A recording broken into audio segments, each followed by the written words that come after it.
And that was basically where the journey began. So it was literally unlearning everything that I knew at 23 years of age, and then starting to relearn how to do the things that I used to do differently. So like taking a shower or getting dressed or eating or most basic things, everything you take for granted. Yeah, for sure. And when you say everything you take for granted, I mean, it's literally everything. I mean, I had to start.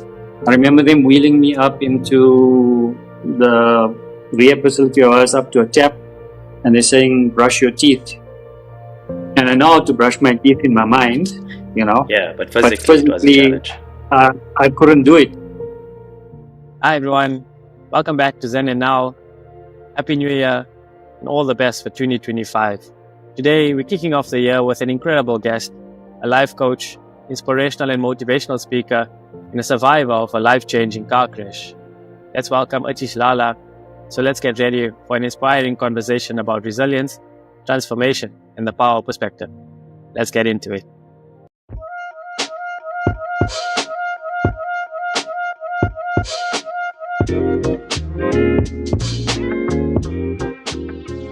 Welcome to the show, Atish. Happy to have you here.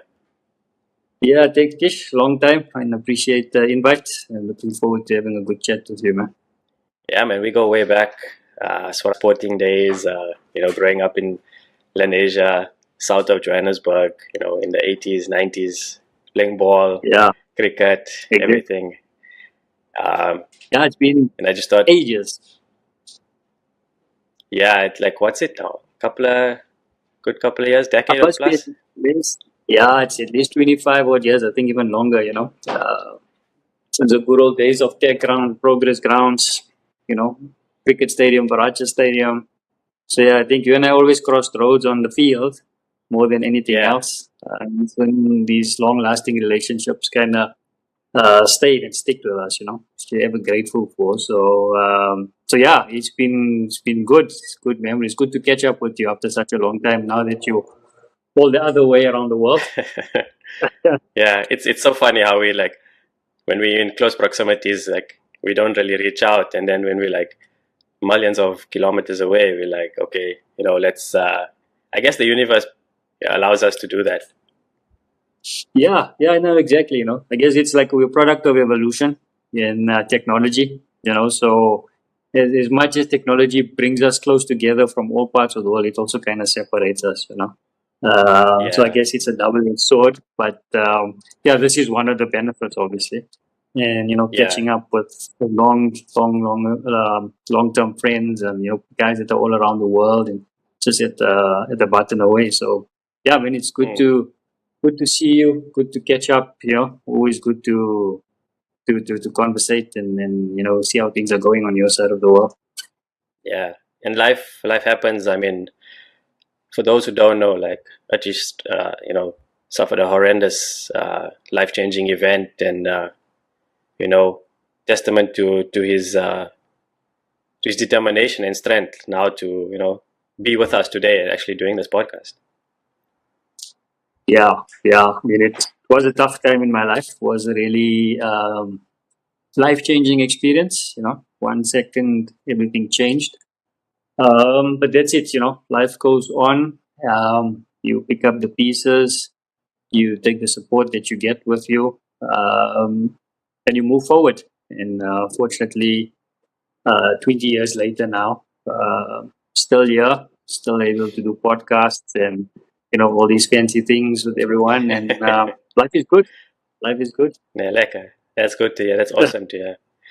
So if you don't mind, just taking us through what it felt after the accident occurred, and where was your mindset and how are you feeling at the time?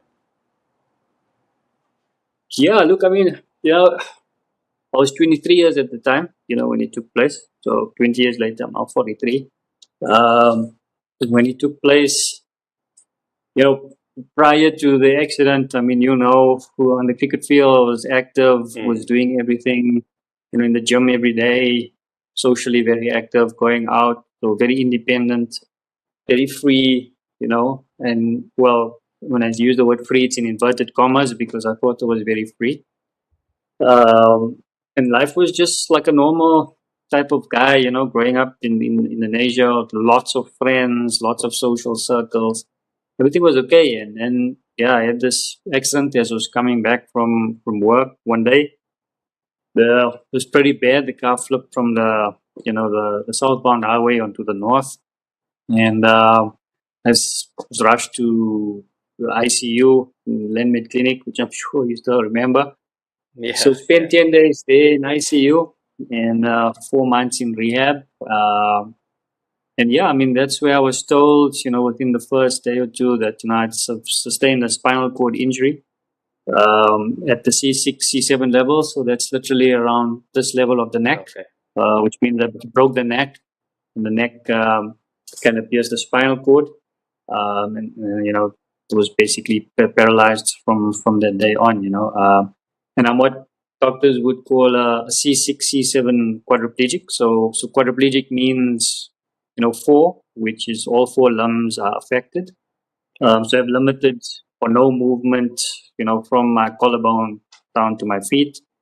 Um, got very limited movement of my upper limbs. Like shoulders and biceps are kind of full, but no triceps. So no fine finger movements. You see my fingers, I can't really move anything there.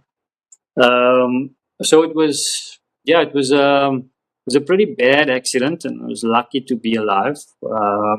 Lucky to still be able to still be cognizant and have all my faculties in place. Obviously, buying the walking, but yeah, I mean, literally within a day, within a moment, my life went from being able to do everything on my own and being independent to literally being a 23-year-old baby. I couldn't.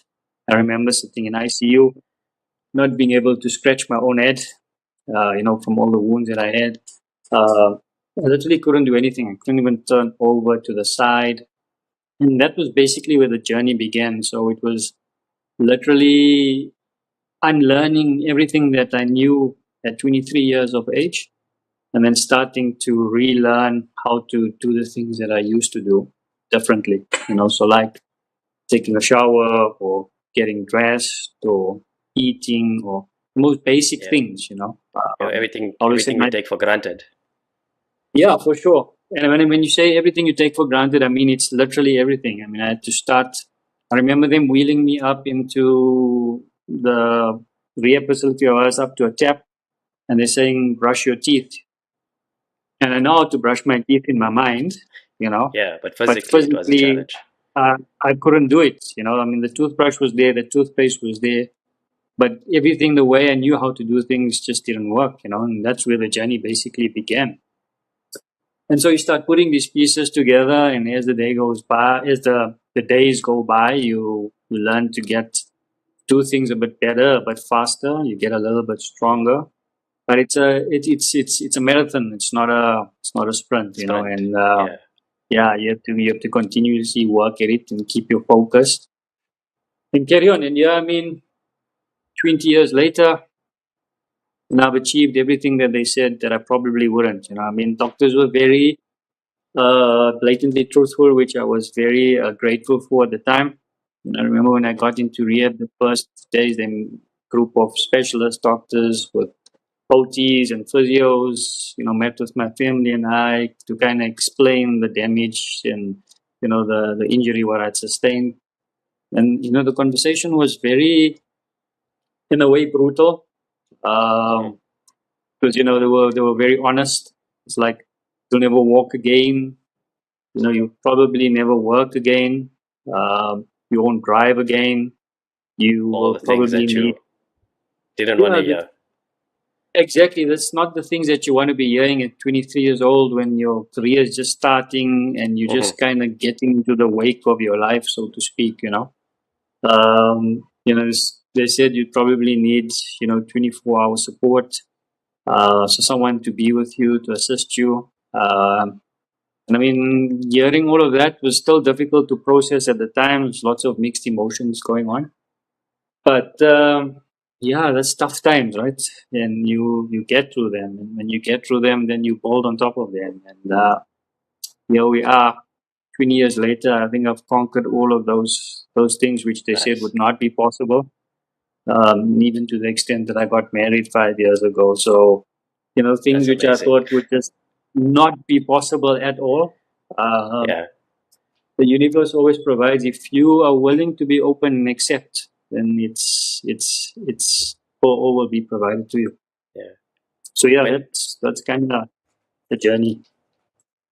when was the moment that you accepted that this was now this is now your life, Yeah, I mean, or this is now your way of life?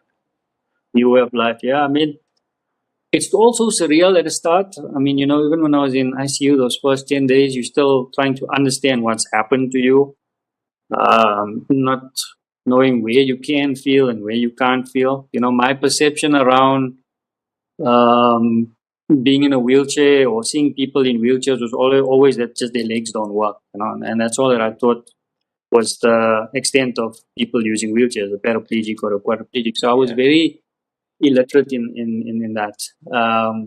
And when it took place, only then I really realized the full extent of what people who have quadriplegia or paraplegia go through. And so, it was this first few months in rehab was um, you kind of slowly get to understand and then start accepting where you are, and what has happened to you. I think by the time I left rehab, I was kind of fully aware that this is my new life and that, this is the way I'm going to have to make a new life with basically a body that's 85% non-functional. Learning how to breathe again properly, learning how to sit up in a wheelchair because you've got no stomach or back muscles. So, all of those things kind of work together, and you slowly realize, okay, that now this is it. There's Yeah. no backing down from it. It's not an operation where you go in and you come out.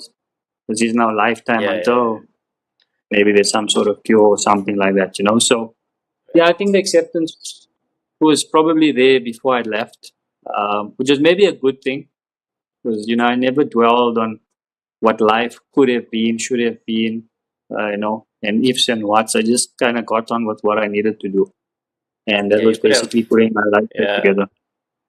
You could have went, down the dark hole and just sat there, felt feeling sorry for yourself, and then, going down the bouts of depression and anxiety, and which I'm sure, some days you probably, did feel like that. Yeah, no, absolutely.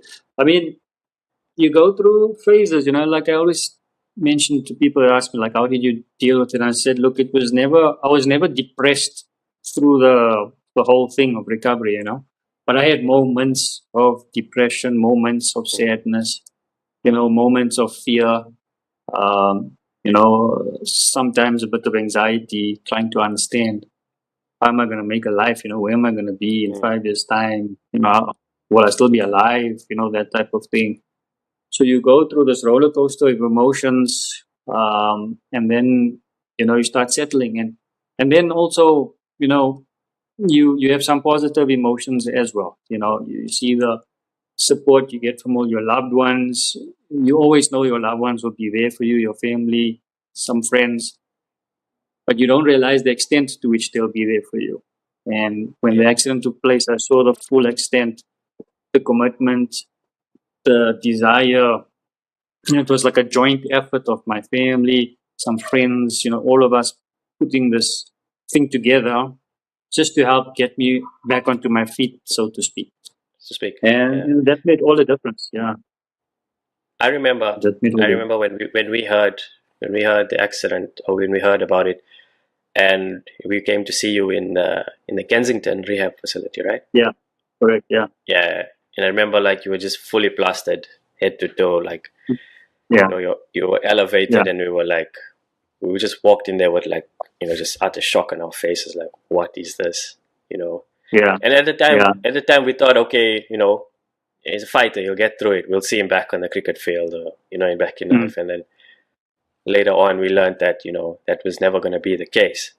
But just a Yeah. testament to what you have put your mind to, to getting yourself and being able, so to speak, to actually live like basically a full functioning normal life.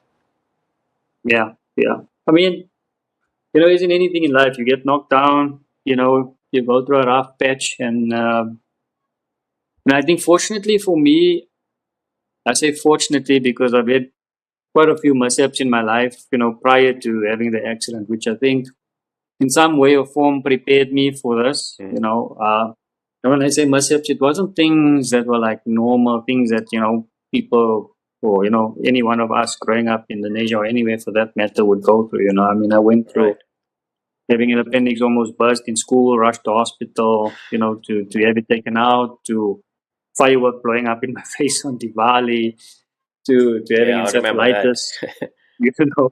So spent 2 weeks in hospital, almost died as well with encephalitis. So, it was all of these things that were taking place in my life. And I wouldn't say the final one, but the big one was the motor vehicle accident, becoming a quad.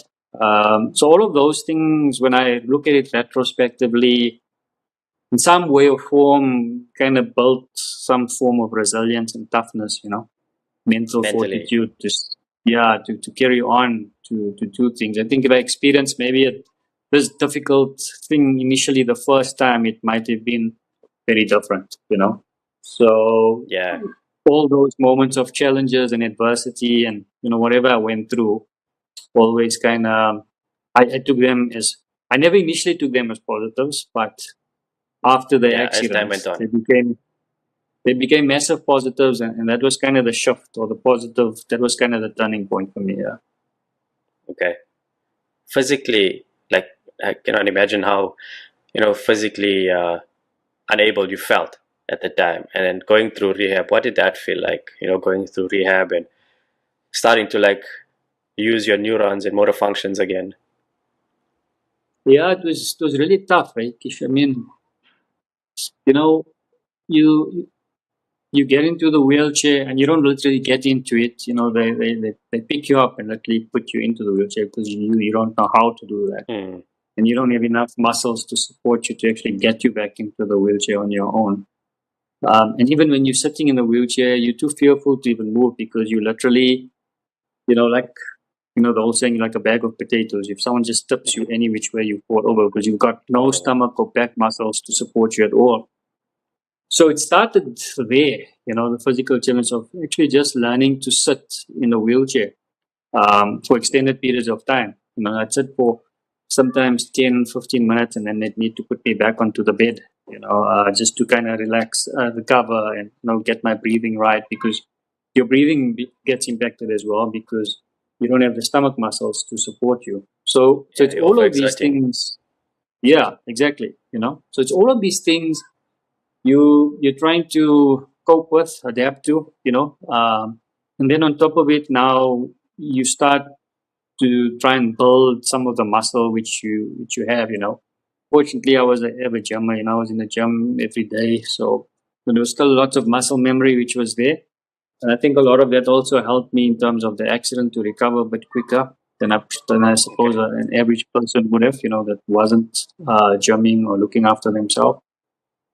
So that helped. But yeah, I mean, it was just about trying to strengthen the upper body and sit in the wheelchair and start doing simple things, and but it takes a long time. I mean, to give you some perspective, if I was lying down in rehab on the bed flat, I couldn't get up onto my bum, or I couldn't sit up straight on my own at Because there were all. no muscles I left. needed, yeah, there was nothing, there was no way I could do that. I needed someone to come and assist me to get up from a lying position to a sitting. It was only literally the week before I got discharged from rehab, which is like 4 months later, where I managed to muscle enough strength to get myself up from a lying position to a sitting position. So you can imagine the amount of effort that it requires going into Yeah, the for gym, sure. spending 2-3 hours every day. And then there's lots of other things that happen on the side, where For example, you don't have control over your bladder or bowel anymore as well. You can't feel anything. And that was a really massive one, because Right. can you imagine going out into public, not having any control over your bladder, over your bowel? So those type of things created a lot of anxiety in some instances. And you're trying to work out and create some sort of routine for yourself where you can, regulate these type of things. And at the same time, you're trying to strengthen your muscles and strengthen your body so you can become fit enough just to go home, Yeah. not even to go back into the world, just to go home. And then there's the mental challenges as well that come through, like, am I going to deal with this? Am I going to manage, how's life going to be? How are people going to look at me? Because I'm no more the same Atish. I'm now in a wheelchair. So all of those thoughts go through your mind, I mean, I can tell you sitting there, you have a lot of time to spend with yourself. In retrospect, at that time it was tough, but now it's one of the biggest blessings that I ever had, because I would have never spent so much time with myself. I would have never introspect as much as I've done, because sitting in a wheelchair has given me that opportunity. Because I was always a very busybody. Yeah. So I mean, I remember all just knowing you from those days. I mean, you were always like doing something, Yeah. whether it be physically related or you be, I know you loved your car. You'd be busy on your car and you're making sure it's shining. And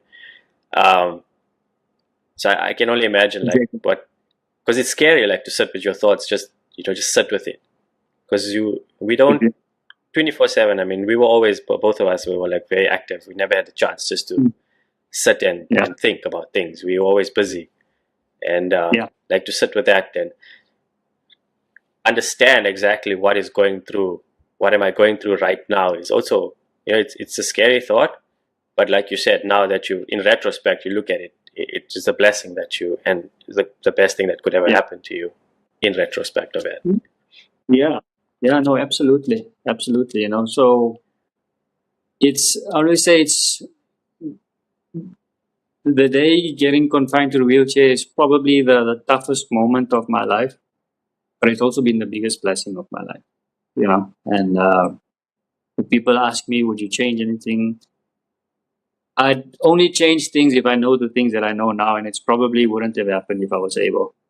So my answer is always that I wouldn't change anything, Because everything that's happened and the way it's unfolded and the way my life is materialized and the realizations I've had and the truth that has materialized in my life, I mean, I wouldn't substitute it for all the money in the world. Yeah, you're such a powerful word. The truth is accepting your truth at the moment, in this moment. I think a lot of us struggle with that as well, and to actually have that mindfulness, or that being mindfully aware that this is my truth, is powerful in itself. Yeah, absolutely. We all got to seek out our own journey, and everyone's journey is different. No two of us are the same. Whether it's paralysis, whether it's anything that you can think about, it's always your subjective journey that you go through, and whatever happens, it's what you make out of it. So you have to, I always say, take what you get and move forward. Yeah. Did you have somebody professionally helping you through the mental side of things during that time? No. Everything that I went through myself. Obviously, family was around always, but being a young guy, with us trying to be as tough as nails, you tend to keep things in. You tend to work through things yourself, go through things yourself. But yeah, I just managed. I just managed to do things and find different truths to what has come through, different realizations, different understandings. But that's because the journey of believing at that point in time stopped. And what I mean by that is, there's lots of patterns, there's lots of conditioning that takes place in our lives when we're growing up as kids, right up until you're an adult. And a lot of those conditionings or patterns, behaviors don't serve us, when we're adults. but it's Right. stuff that we've attached ourselves to and we keep right up until we die, and I was able to start looking through a lot of those and start asking the right questions. Um, Questions which moved me more to empowerment, to resourcefulness, to truth. Right. And Yeah, it was a great journey. It was a great journey. At that point, whenever I think about it, it makes me smile because if you think about the movie The Matrix and you think about Yeah. Neo coming out of the Matrix, it's something akin to that. It was something about moving out of this pattern behavior of the world, um, and starting to move towards truth and to its source, towards understanding, and to really answer that question of who am I. Mm. Uh, and in, I think I was relentless in that pursuit, so I seeked it until I eventually came to the truth. And now I find myself in a space where everything just is, I just be, and life is great. It's a means unto its own end, and we just do what needs to be done in the present moment. So yeah, I guess it's been a great evolution for me personally in this, and for some of those that have been close to me around. Yeah. It's been a great experience for all of us. Yeah. Saying that, like, family and friend support, I mean, to have those is so important. How did they initially, how did they feel? Because it also impacts them as well. It, Yeah. it also impacts their lives, how they feel, can you just talk us through how all of the between your journey and theirs, how did it all, like, come together? Yeah, I like to use the metaphor of, so we four in a family, it's myself, my sister, mom, and dad. And I always like to use the metaphor that at that point in time, we had one flat tire, which was kind of myself. And these three other tires need to carry on and keep the car moving, which meant they needed to do everything that they were already doing, plus everything which they needed to compensate for me. So Right. they were doing at least 30 to 40% more, in their daily chores just to help me get through to my life, get my life back onto track, so to speak, or to get my tire Mm. inflated again. So it was really hard. I mean, they had to sacrifice a lot. My mom especially. I know her life, a lot of her life stopped so that mine could carry on. Um, it was the ultimate sacrifice. I think maybe that's one of the reasons why I choose not to have kids, is because I understand the commitment that's required, and I've seen it with my parents, Right. my sister, some friends. The amount of commitment it requires to raise children, it's no easy means, no easy feat. It's Yeah. lifetime, and you have to try and do the best you can always, as much as you can. So as much as I was struggling and going through my processes and going through the different journeys of, the emotions that were running through, they were also going through their journeys in trying to understand, what it means to have a quadriplegic son or a quadriplegic brother or a quadriplegic friend. Mm. And how is life going to be different now going forward from that?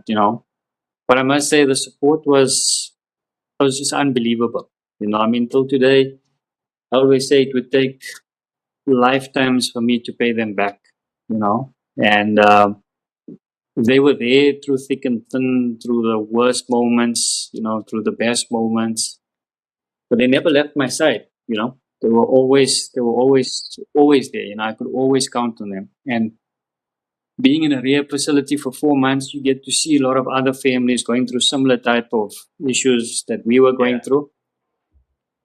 And in that time, just noticing the support that other patients were receiving as to like what I was getting, I knew very well then that I was in really good hands, and I was really grateful to have the parents and the family that I had, Mm. because they never left my side. In fact, I know for a fact that if it wasn't for them at that point in time, that I wouldn't have been here right now speaking to you, because it's only through their sacrifices, their mental preparations, everything that we had to do at home to accommodate me, to get everything wheelchair friendly, bathrooms, entrances, make sure floors are able to be easy for a wheelchair to go through on.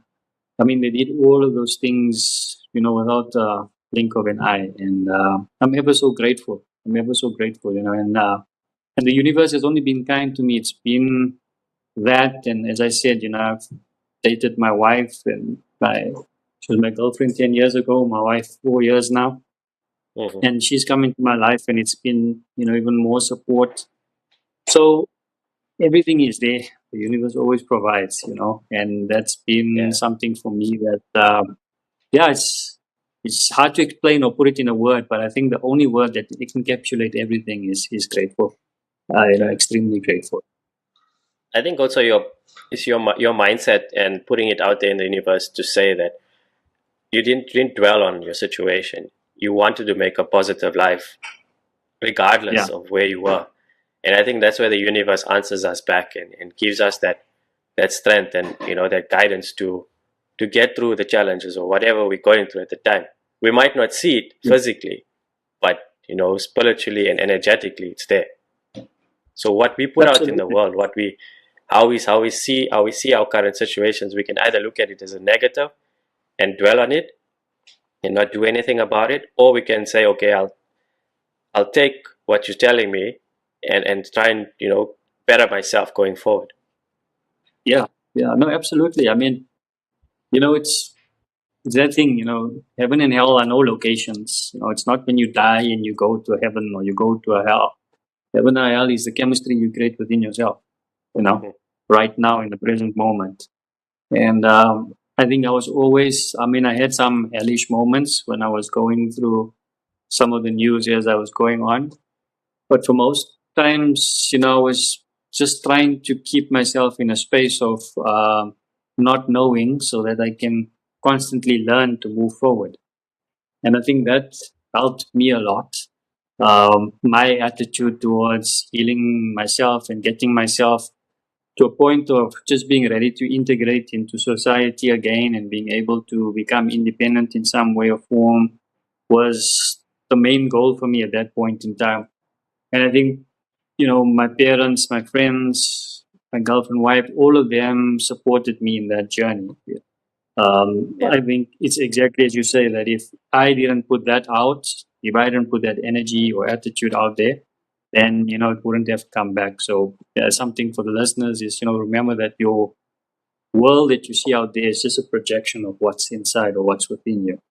Unfortunately, at that point in time, even though I didn't know much about consciousness and awareness and all of these things at that point in time, I was doing that, and that kind of got me onto the right trajectory, the right path to move forward.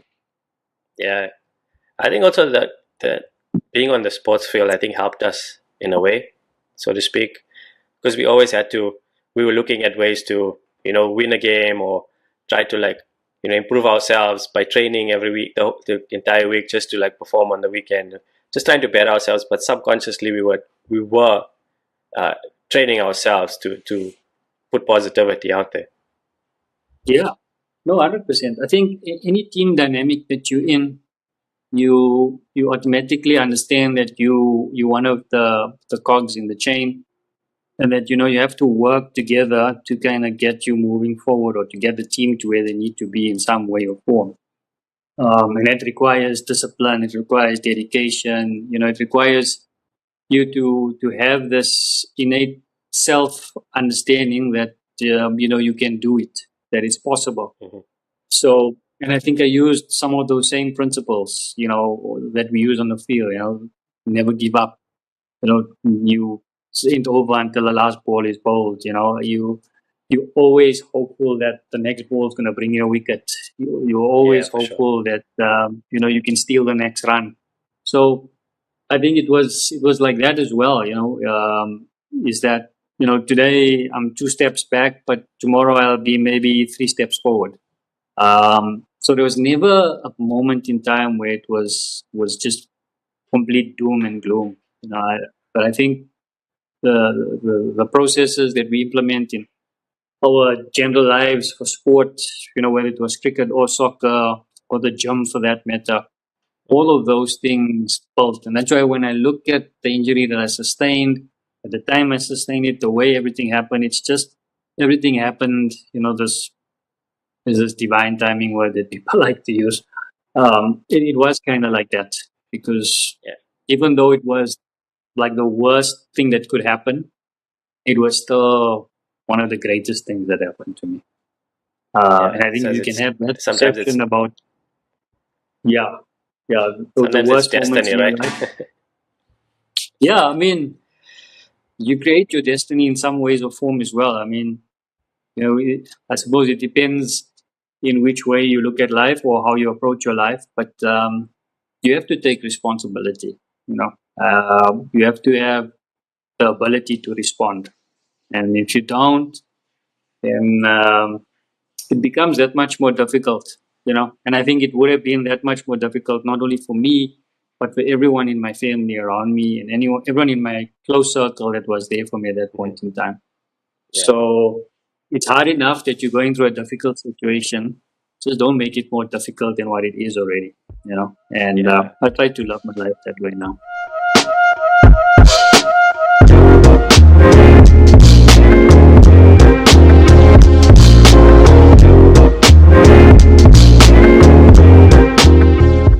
100%. That's so spot on. And like going forward, through this journey, I think you learned a lot about yourself. And now that you're a life coach, what motivated you to begin this path? Yeah, so that actually happened. As I evolved as a being within myself, um, more often than not, people would come to me and ask me for advice. I suppose it's because the way I've carried myself or handled the Right. injury and the way I've moved forward from that. Well, people would always seek advice from me, but in giving them advice, I didn't always know if I'm saying the right thing or giving them the advice that they should be hearing or that thing. So I thought it would be prudent to actually attend and get one of these life coaching courses under my belt and understand the dynamics of what life coaching is all about, and so that when you do speak to people or you do give advice, you actually saying the things that they need to be hearing and guiding them in the Mhm. right way. So that's kind of how it evolved. Also, I was evolving as a being myself. So prior to becoming a life coach, I had three businesses which I was running, franchise businesses, and again, I was doing a lot of those type of things. For this, it came from a space of lack or from a space of insecurity because I wanted to create some sort of financial stability for myself because I thought I wasn't too sure on how long I'd be in a wheelchair and how long I'd be able to work. And, so projecting just anxiety into the future and trying to project, this moments of continuous anxiety onto the present moment by trying to have some sort of financial stability. Then, Yeah, I was just gonna as ask you evolve, where did the insecurity come from? But I mean, yeah, like, I think why did you feel that insecurity? I think sitting in a wheelchair, you become a lot more aware that you are mortal. I think most able people think that they don't die, or they never really think about it. They think that dying happens to other people, it doesn't happen to them. Yeah. Whereas I think when you sitting in a wheelchair, you become a lot more conscious of your mortality. You Mhm. understand that every day that you have is a bonus, and that if you have one without pain, or if you have one that's you go throughout the day with having no issues, then that's like a massive Yeah. prize that you've won just to live Yeah. today. But for me, I think at that point in time in my life, it was about trying to create financial stability so that if I wasn't able to work, that I'd have enough money financially to still secure me going forward. But Right. it came from a place of insecurity, and it came from a place of, so it wasn't authentic. And so I sold away all of those businesses and I got out of that. And also, I mean, logistically, from a guy in a wheelchair trying to run businesses and working in Yeah. corporate wasn't the easiest thing to do. It's a challenge. Yeah. Um, yeah, it was quite hectic. And yeah, and then the life coaching journey just blossomed, and I went into that direction because there was something that spoke to me more, and it was something that was closer and more aligned to my truths and living my life and going through my journey. That was something that actually made more sense. And as I evolved, the need for having money or anything outside of myself fell away. So, Dissipated. like there's no need for me to have anything or to go anywhere or to do anything. I'm just in a complete state of being now. So, yeah, so all Yeah. of those things just like naturally fall off, and it's part of the journey. So you look at Yeah. it You and you're shed. like, okay, yeah, you should. Exactly. Exactly.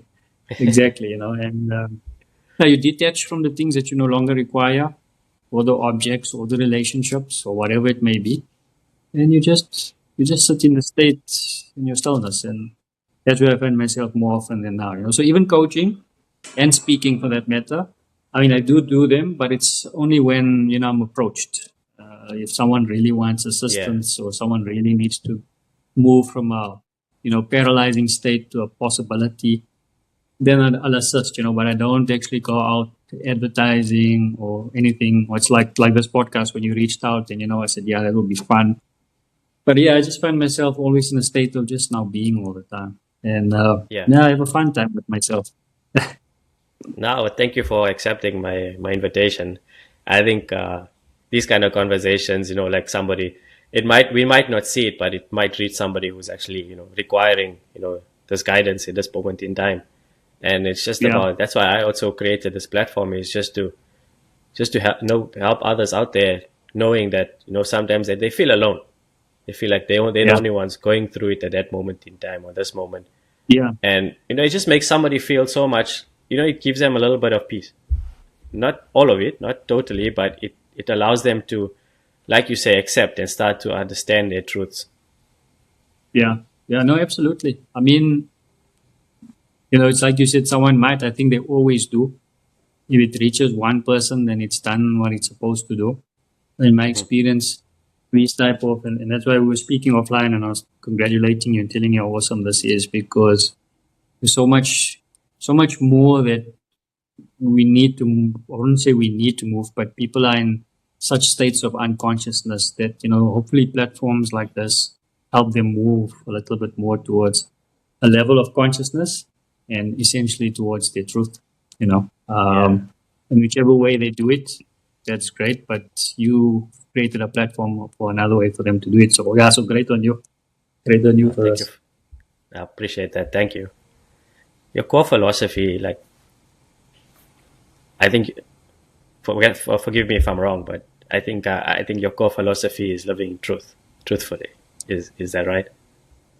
Yeah, I mean, that's my be all and end all is truth. I was never interested. So, growing up, we grew up in Indonesia. I think you grew up very Mm. similar to the way I grew up in a community, Indian community.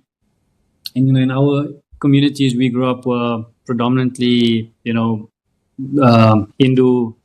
Mm. Muslim, Christian faiths. And that's the way you grow up, and that's all that you know. So I grew up Gujarati, Hindu family. And at that point in time, growing up, or at least until I had the accident, and after I seeking, that was my truth, was that this is one of the, how can I say, identifications that I am, and as I evolve, you start understanding what truth really is, and you have to go beyond everything. You have to shed Hmm. everything that you know. You have to Unlearn. slate, unlearn. You have to have a serious bout of amnesia, basically. You got to forget who you are. So you got to forget that you an Indian. You got to forget that you're a South African. You got to forget that you are Man United or Liverpool supporter. You got to forget all these identifications around your age, your gender, your caste, your creed, your nationality, Hmm. because all of these are like a bowl of, you know, tangled soup that creates your ego.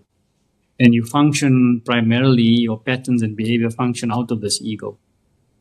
whether you're vegetarian or you don't eat a certain animal or you prefer to be vegan, or these are all belief systems that are all intertwined and create this very complex human being that you call yourself, that I call myself Yeah. Atish. So the accident for me was very clear in that I always thought that I was this body. I always thought that going to the gym, I worked on my body meant I was working on myself physically, and just doing some sort of prayers and those type of things from a emotional point of view or spiritual point of view, mental point of view, is good enough to have this mental, physical balance, and that's good Yeah. enough, and that's the furthest thing from the truth. Right. I think the way is set up, the world is set up in such a way that these type of institutions or these type of organizations are set up to keep you away from truth and doesn't really Right. guide you towards truth. So you have to really dispel all of these attachments that you've clinged onto as you grew up.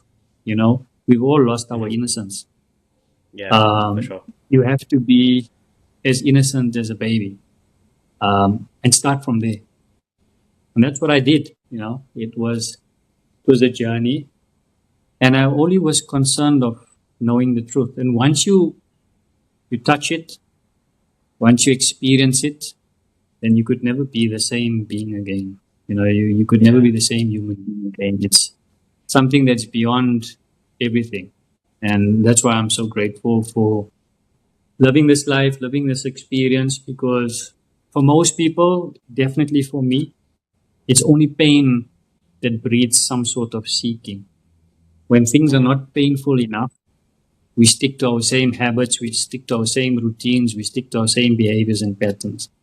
But only when you have enough, then you realize that, there's something different that I could do here. And there's a different way that I could think about things. See things. Yeah, and see things in and then life. you start, exactly. And so when your perception shifts and when you have that jolt or that guidance from the, whatever you want to call it, the divine or God or the universe or whatever, then you move with it, and then you move into Embrace a state it. of flow. Yeah, And embrace you it embrace as well. So exactly. So all these adversities, for me, has just led me to the ultimate truth, and Right. I'm just ever so grateful for that. But truth is the be all. To be honest, I think you can substitute the words. For me, in my experience, the word truth and love and freedom are those three words. You could substitute them for one and the other. They all really mean and have the same sort of frequency or vibration. Yeah, it's what you put out in. It's how you see things in life. Like you said, it's such a dichotomy that you have to go through pain to see light. Yeah. You have to sit in the Yeah. dark. You have to sit with uncomfortableness. You have to sit with your inner demons. You have to sit with all of that. Disheartening stuff to actually be light, and not just light to others, but to light to yourself as well. Exactly. It starts with we yourself, don't. and if you don't, Yeah. go ahead. Yeah, like I was saying, like we don't always get it right, but there are moments where we do get things right, and sometimes we just have to be kind to ourselves when we don't get it right, and understand that there's a learning in everything, and have to accept that sometimes you're wrong, and sometimes you just go off the boils, and it's not your intention, but that's when you have to still work on yourself. Exactly. I think it's just being about as sincere as possible to yourself and as kind as possible to yourself. Like really sit down with yourself and really look at everything that you've chosen to believe in your life and see how has that really impacted you in some way or form. What is the truth of it? Um, does this mean the same thing to me as it meant when I was 5 or 6 years old, or 10 years, or 20 years? You have that phone on your app. I mean, you got your app on your phones, and every now and then you see those apps upgrading. You've got to do an update to them, right? Because there's newer and better information that's coming out. There's more relevant information that's coming out. It's going to make your apps more efficient or whatever it may be. But how many of us have Fixes, actually whatever done it it for is. ourselves? Yeah. Yeah. How many of True. us have done it for True. ourselves? We're sitting with the same programs that we have picked up, not from ourselves, because we kids, we're very impressionable. We pick it up from our parents, and God bless their souls because they're doing the best they can with what they have. Yeah. We pick up from our peers, we pick up from our teachers, from our friends, from family. And all of those things, we move them from beliefs to, truth. And that's not actually the case. So when you sit with yourself, you really need to sit and dissect identity by identity that you brought onto yourself. And really look at yourself as a being and understand, is this really who I am? Fortunately for me, I went through massive amounts of pain and through really Traumas. Yeah. rough road trauma, to get to the realizations or where I am now, understandings. But it doesn't have to be that way for everyone. You could very well easy much to it. The problem is that people don't have the required dedication or focus. It's always something else that they need to be doing. Whereas sometimes it's, I need to attend to my husband, my kids, my work, my whatever, Yeah. So you don't have that time to sit with yourself, and it requires focused, dedicated time. I think that's where we are in the world right now. It's just everything is so fast paced, and we have, like you said, we have talking about technology, and we have, using technology as a reference. We have everything at our fingertips. Literally pull it out of our pockets and we have it. Whereas before, like we used to grow up, we used to have, for anything information, like we had to go physically walk a couple of kilometers to the library, get some info, write it down, make photocopies of it, bring it home, dissect it, and then summarize it. Whereas now you can, everything AI is, you can summarize it in an instant. And like you said, that's where we actually learned, I think, growing up. I take the positives out of growing up in those kind of environments where we had physical interaction with kids. We used to play outside, we never had distractions of how do you say, blue screen enough to actually like disturb us in our physical upbringing, physical and mentally. We created also relationships. We bonded with people. We went on a journey of self-discovery, as young people in those environments, because we didn't have the technology, didn't exist back then, and I think the generation that we were brought up in, we transitioned, I think, nicely, from each phase where we were. So it also helped us, bring those kind of learnings into our adult life. And also some of the unlearnings that we had to do were also very toxic. And like coming from, like you said, our parents, God bless their souls, they also did the best that they could, and they learned from their parents and so on and so forth. Whereas now I think the generation that we are in right now, we're trying to break certain cycles that are not serving us well anymore for the next generation to live a much more fruitful and much more authentic life. Yeah, 100%, Kish. And it's only going to move more towards that way as technology becomes more rampant in AI and things become a lot more automated, and you find that human beings will be sitting on the side of themselves because these robots are going to be taking over all menial tasks as well as automating most of our jobs. And so if your purpose was always what your job is, then you're going to be sitting with a bit of a dilemma because, not too distant future, you're going to be replaced by a machine who do it probably much more efficiently and a lot more better than what you're doing it at this point in time. So, if you're thinking about moving towards the journey of consciousness or towards truth or love or whatever you want to call it, and what most people do is, I'll do it when I'm old, when I'm retired, when I'm that age. Now I'm young, I'm enjoying myself. But I think you're going to get to the point where it will be forced upon you. And that's always not a great place to be in. And it's always great to do things on your own terms. and unravel and blossom for yourself, at your own pace. But if you continue on this, you work in a corporate, I work in a corporate, I can see the way the changes are taking place. It's not too long where guys like even myself are going to be replaced, So you need to have that really deep understanding and knowledge of who you are and answer that question of who am I, because I can guarantee you if I ask that question to probably 98% of this world, they wouldn't be able to tell me. So it's a very unconscious living with most people. Is that what is that something that you also advise, somebody who comes to you as who seeks out a life coach?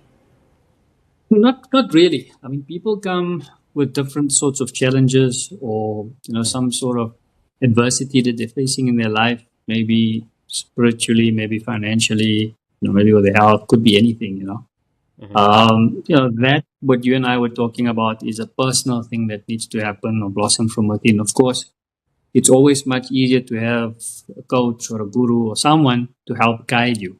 But by no means is it necessary to always have someone, because truth is a part, like Krishnamurti said, truth is a pathless land. You have to experience it for yourself. Nobody is gonna, no book can teach it to you. No guru can tell it to you. There's people that can guide. So within yourself, you have to find it and touch it within yourself, and then you know. But if someone tells you it, the best that you can do is either believe them or disbelieve them. And both don't really help you. So you have to do the hard yards yourself. You have to work it yourself. I think when people come for coaching, it's not even at the dynamic. I mean, what we're talking about is more maybe, for lack of a better word, advanced stuff that we're talking about. People are still trying to get over the challenges that they're facing on a day-to-day life with some of the general things that they're facing, but life coaching helps you to evolve and start moving beyond this, merry-go-round circus that continues and start breaking patterns of behavior that was always there. So it starts opening up your horizons a little bit. But you also have to be careful who you choose as a coach, because these days everybody's a coach. Everybody has done a course and can coach you, So you have to choose someone that you really resonate with, that's really authentic, that someone that you really trust, and that it has the best kind of your best interest intentions and interests for you. Yeah. So I think that's maybe the distinction. Would you be able to share like a success story? You don't have to mention any names or any specifically, someone who has like thrived from your coaching. Yeah, I suppose. So like I said, I don't coach much, it's only when people reach out. But, I've spoken a lot and coached a lot at some of the rehab facilities as well, drug rehab facilities. And, I always look at they have like mental disabilities, whereas I've got a physical. And when you speak to them, I always kind of give a message that disability is not a physical thing; it's a state of mind. Disability only resides in your mind, and so the need to kind of escape from the drug addiction or whatever you're using to abuse is more just an escape from your current reality, because the current reality is not painful enough for you. So the easiest way to do it is to use drugs.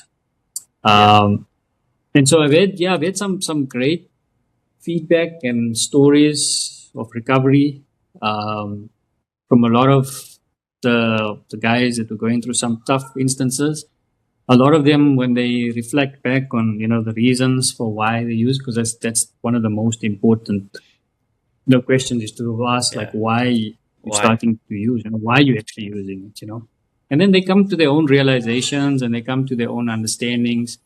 But getting over anything, whether it's mental or physical, is very much similar, in terms of where you are right now and what you need to do to get through to the other side, But it was great to see that these guys are no longer using, and they've Nice. now integrated back into society, living their lives, married, kids, some open Nice. businesses. So it's good to see that there is ways out of whatever challenge you're facing. And sometimes it's great for guys like myself, by just being there in their presence, and they see you doing what you do, they get Yeah. the message, and they get to use you as an example to move forward on. And that's all what it is. We're just trying Yeah. to be guides to help push and create a platform for them to lift themselves up.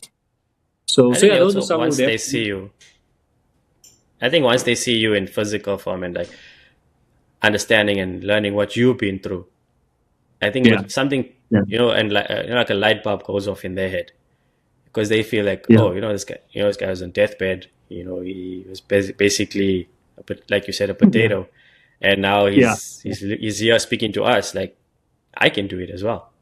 So yeah, we also like we need that visual aid just to kick you along, just to say, okay, I mean, if I really yeah, want to, like you said, all comes from within. If you really want to change, you will do the work. You will take that exactly. next step, and start. But sometimes it's not that easy for everybody. No, definitely not. And I mean, for most of these guys, when they've reached the stage of rehab or whatever it is, it's almost like a last resort. They've tried everything, and now they're hoping that this is going to make a difference. And if you're not 100% committed, then things actually don't work out. You regress, and kind of the same patterns take over, and you go into the same behavior, and create the same results that you've always had before. So it's important that when they are in those environments of rehabilitation or wherever they are, that they do have this visual identification of possibility. And that's all that any coach. Look at the best coaches in the world, whether it was Ferguson or Pep or Klopp or wherever these guys are, Rasi. Yeah, All they do is they create a really, really deep sense of possibility that you can do anything you want to. anything. You know, Yeah, and that's all that a coach wants to do. If you want to climb Everest, they create that possibility within you that you can do it. You know, you will be able to do it. And the coach doesn't actually do anything. They're just there to guide. It's the same thing with yeah, the guru. The guru or any spiritual leader doesn't really do anything. They just a conduit or the tool, if you like. Some people don't like the word tool. They're the tool to help you move forward in your journey. And I, I like being called a tool. I don't mind. As long as someone is moving forward from that, that's great for me. Yeah. I think after Arnold slot, I think we should Lopo should hire you. Yeah, I can maybe come in. I don't know what a great job he's doing at the moment. I don't think so. He needs anyone right now. No. Thank you for sharing. Appreciate that. Any future aspirations? What does the future hold for you right now? Yeah, Kish, on my side, I don't really look at the future too deeply. I know it's very counterintuitive, especially from a corporate perspective. You need to always have 5-year plans and 10-year plans and where you see yourself. Yeah, And for that doesn't work me, for me either. exactly, so previously maybe it was part of my own model or pattern of behavior, but I'm just enjoying life in the present moment and doing everything that's necessary to move from this moment to the next, and doing it fully, and whatever this current moment brings. And I know if I spend my 100% focus and time and effort and love, then it will create um, that future, whatever it may be. I think we have to understand. I think what most people don't get is they have they have an unconscious seeking or wanting of freedom. Hmm. And some think it's money, something it's spirituality, something it's whatever it may be. But it's an unconscious pursuit through some other means or whatever means they're trying to get freedom. And you can never get freedom. You can only be freedom right now. I love that. And that's a space I find myself in all the time. I'm just for lack of a better word, easy. Yeah, There's no wisdom is, stress. yeah, easy. Yeah, yeah. There's no stress. There's no fear anymore. There's no anxiety. And people say, "Oh, so does that mean you're never scared?" I'm like, no. Obviously, if I'm No, in a place, it's a little bit, those natural instincts kick in. But you in have inner peace, general, though. That's all it means. yeah. I mean, it's just. I think that's the other thing that most people aim for happiness. If you ask anybody, what do you want? They'll give you an answer. And if you ask them why, at least 5 or 6 times, you'll get to the answer of probably happiness. Most people eventually end up there where you say, why you want this? No, because it's going to make me happy. Or why you want this? Because of my father, because of this, because of that. Yeah, But eventually, when you ask why enough, it's happiness. And I think that's where people are kind of aiming for too low. They're aiming for happiness. I think the aim should always be for joy. Because once you have joy, happiness is always built on a condition. Something needs to yeah. happen for you to be Happen. happy. Yeah, yeah. If you're joyful by your own nature, and if you can just be in a complete state of joy or beingness all the time, then it doesn't really matter what happens. So right now, everything seems stable and the life is great, but tomorrow it can be a different picture. But that's also Mhm. fine. It's just the way life is unfolding, and you trust in the process, and life is a means unto its own end. So, yeah, I used to worry about the future when I was in rehab. Just 1 to 5 years, 10 years, where the heck will I be? Yeah. But now I don't even worry about what's going to happen, in the next hour or two. It's just taking life as it is. So yeah, no real future plans or aspirations. Just trying to love life fully every moment Live in the now. because Living in the that's the now. blessing we have. Exactly, exactly, Yeah. exactly. Now, my bro, that's amazing, and truly testament to where you are, and the man that you've become. Truly inspirational. I've learned a lot today, so thank you for sharing your journey with me and the listeners. I think it's a good place to end it. But I wish you all the best, and hopefully we'll see you soon in physical form. Yeah, yeah. No, thanks for having me, Kish. Appreciate it. Like I said, when you reached out, I was quite excited. Or in South Africa, we say like excited Yeah, to catch up and have a chat. And yeah, I for sure. catch these posts that you're putting up in the podcasts and that as well. So you're building a great platform here. I think you're onto good things and just raising the level of consciousness around the world. And that's a good thing. So you keep on keeping on. And yeah, let's see. Hopefully some point our paths will cross, maybe in Canada. Definitely when Yeah, it's for summer, sure. not winter. Yeah, no, no. But We can come yeah, ski. it's a We bit can hard to come. get We a can go wheelchair through skiing. No snow. problem. No, no, no. I'll We stick have to the warm enhancements. weather. We don't worry. We have enhancements to help you. Don't worry. Yeah, no. No, The but cold is yeah, a different beast. But yeah, as I yeah, said, for I mean, sure. amazing thing, and thanks for having me. And yeah, I hope to do this again at some time in the future. It'll be cool. Yeah, for sure. Now, bro, thank you so much. I appreciate your time. Cool, man. And yeah, we'll catch up again, bro. For sure. Yes, guys. Until the next one. Thank you so much for joining in, and I hope this discussion has left you with some inspiration. And until the next one, guys. Thanks. Bye. Cheers, everyone.